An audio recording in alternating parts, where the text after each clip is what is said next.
Graça e paz, amados. Continuando o tema, batismo e rituais de purificação. Então, amados, aonde eu parei? Aquele que está no sistema religioso, ele não tem a menor autoridade para condenar os rituais daquele que está na Umbanda, na Quimbanda, no Candomblé, em todo o sistema espírita. Porque eles condenam e reprovam. Então estou aqui, como falei, estou aqui sendo justo e verdadeiro, porque fiel e verdadeiro é a palavra. Não estou condenando, não estou aprovando o ato, mas estou sendo justo no fato da condenação. Porque Paulo diz: quem és tu que condena os judeus e não obedece à lei? A pessoa às vezes está condenando o outro e não está vivendo. Por exemplo, o sistema vive o batismo nas águas, vive o dízimo, vive os rituais dele de monte, de consagração. Consagração? Consagração? Então o homem se autocapacita, o homem se auto-prepara para Deus, né? Deus que nos prepara, que nos santificou mediante ao sangue e a palavra de Deus que nos purifica. A purificação que eu conheço do Espírito é pela palavra de Deus. A purificação do Espírito, mais uma vez, sistema, é pela palavra de Deus. Não se purifica com jejum, não se purifica com oração. Oração é um diálogo com Deus. Eu não vou mover a mão de Deus por aquilo que eu faço, porque não é por obras, é por fé. Então, sistema, você do sistema, você aí da igreja evangélica aí, diz para o seu pastor, pergunta a ele, por que ele pratica isso se Jesus já cumpriu a lei e cumpriu o batismo nas águas? Por que ele ainda está ensinando o batismo nas águas? Se você já nasce sem pecado, você não nasce nem mais justificado, porque a justificação era para aquele povo daquele mundo, daquela geração. Você já nasce eleito como filhos de Deus. João descreve, lá no capítulo 1, e todos quantos receberam, deu-lhes o poder de serem feitos filhos de Deus. E como é que você vai dizer que a pessoa tem que se batizar? Então eles criam esse redil, para você que se coloca como ovelha, eles criam esse redil para poder dominar a sua vida. Essa é a prova que você dá a eles a legalidade de dominar sobre as suas vidas. Um primeiro passo é você se deixar ser batizado pelo homem. Por que eu digo isso? Vamos ver. Porque o batismo já foi acontecido na cruz. E eu quero mostrar aqui para você aqui, preste atenção. Preste atenção. Vamos aqui no livro de Hebreus, capítulo 9, verso 22. Vamos agora dar a paulada, a cacetada agora no engano do sistema. Hebreus.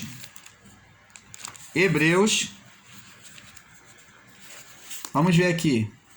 Livro de Hebreus, capítulo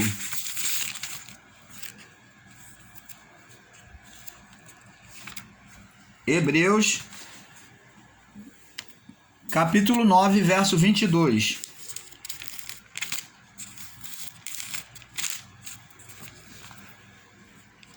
Diz aqui: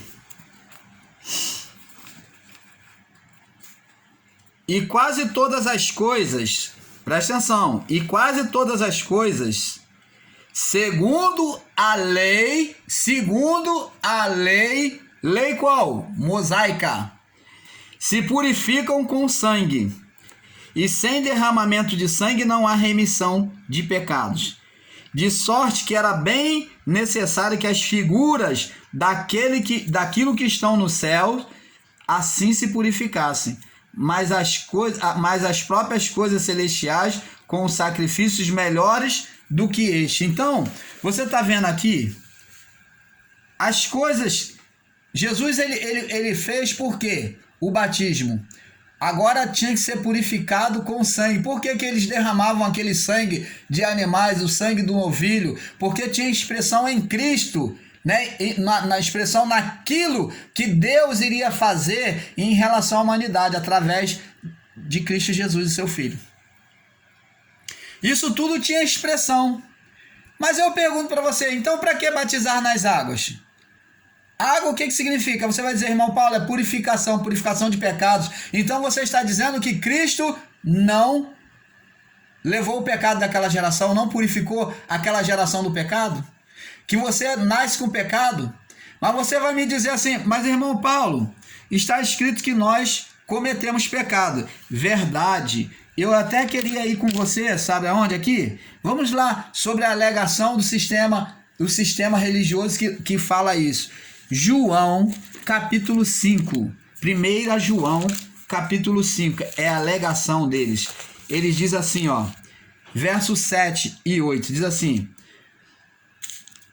Mas se andarmos na luz, como Ele está na luz, temos comunhão uns com os outros. E o sangue de Jesus Cristo, seu Filho, nos purifica do pecado. Preste atenção.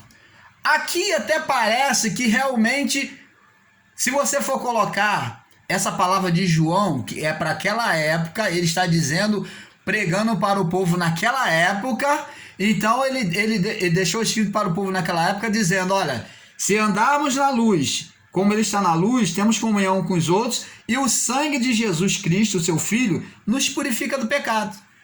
Para aquela época, realmente, o povo que andava em comunhão com os seus irmãos, depois da cruz, então agora eles tinham comunhão com os outros, então o sangue de Jesus, o efeito do sangue estaria sobre eles. Porque ia estar purificando do pecado, Por que pecado? Porque eles estavam na transição da lei. Esse pecado aqui para nós já não existe, porque o sangue já foi derramado e nós servimos a um Cristo glorificado, que não traz mais condenação. E diz aqui, ó, João, para aquela época, ele diz até assim, é sobre isso aqui que o sistema faz alegação. Uma visão errada, torta, deturpada, que João fala para o povo daquela época. Ele fala para o povo daquela época que estava vivendo a lei. Eles estavam debaixo da lei. Então ainda tinha condenação de pecado.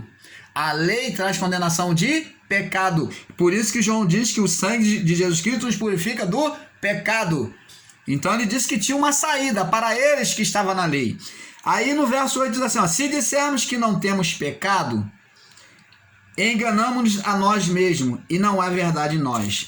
Verso 9, se confessarmos os nossos pecados, Ele é fiel e justo para nos purificar os pecados e para perdoar os pecados e nos purificar de todas a injustiça. Se dissermos que não temos pecados, fazemo-lo mentiroso e a sua palavra não está em nós. Isso daqui, se você for pegar o pé da letra, para essa geração hoje, nós já estaríamos no inferno criado pelo sistema religioso. Todo o pessoal da graça seria o maior herege, o maior perseguidor da igreja de Cristo. Seríamos se isso daqui estivesse empregado correto. Primeiro, se você está lendo isso aqui ao pé da letra, a letra mata. O Espírito vivifica. Então, para você pegar o Espírito da palavra, você tem que fazer uma retrospectiva lá de trás. Você tem que fazer um estudo. Você tem que ver quando está sendo empregada a palavra. Porque não é lido de forma irracional, não. O nosso culto a Deus é racional. Tem que ter raciocínio. Então, o sistema raciocina. Essa palavra está sendo empregada para o povo daquela época. Não está sendo empregado para o povo de agora. Por isso que ele disse, se dissermos que não temos pecado, fazemos mentiroso, e a sua palavra não está em nós. Então não é para nós. Por isso que o povo tem pecado, porque eles estavam na lei. Vocês entenderam agora?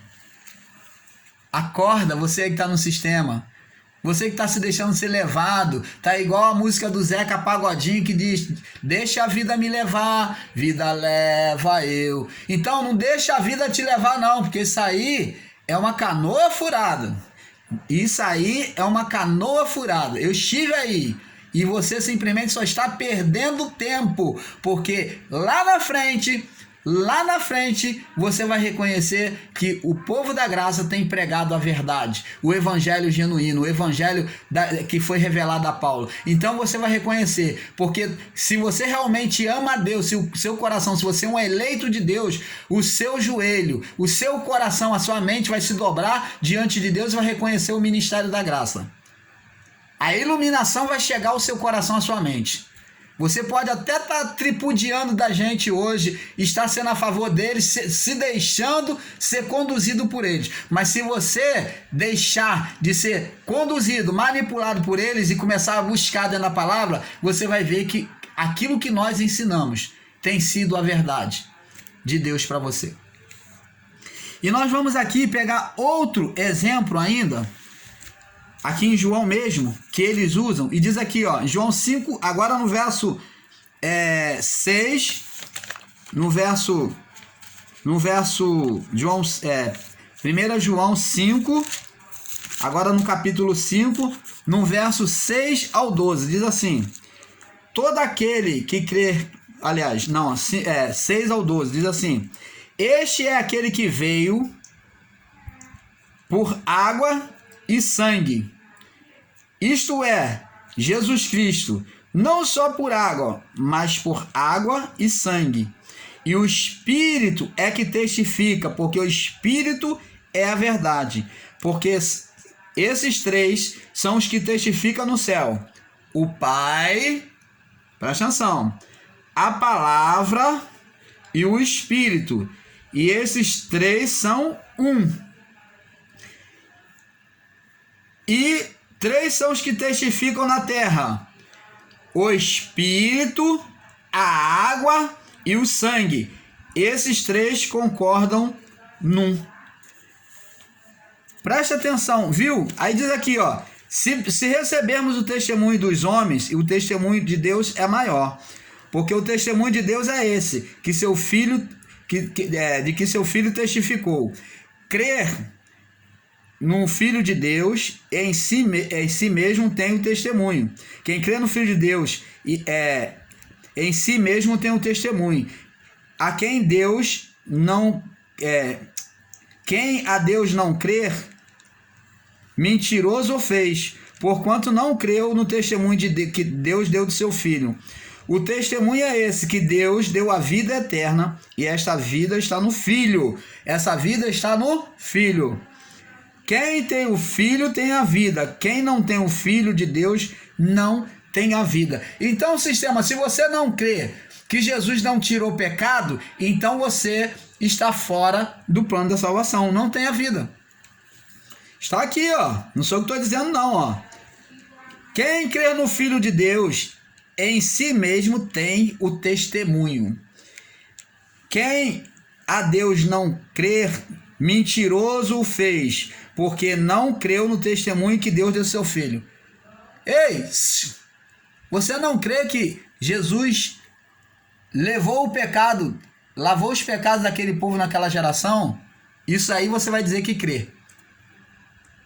Mas para nós, você não crê que Jesus não nos condena, não nos deixa mais em condição de, não nos trouxe mais em condição de pecado?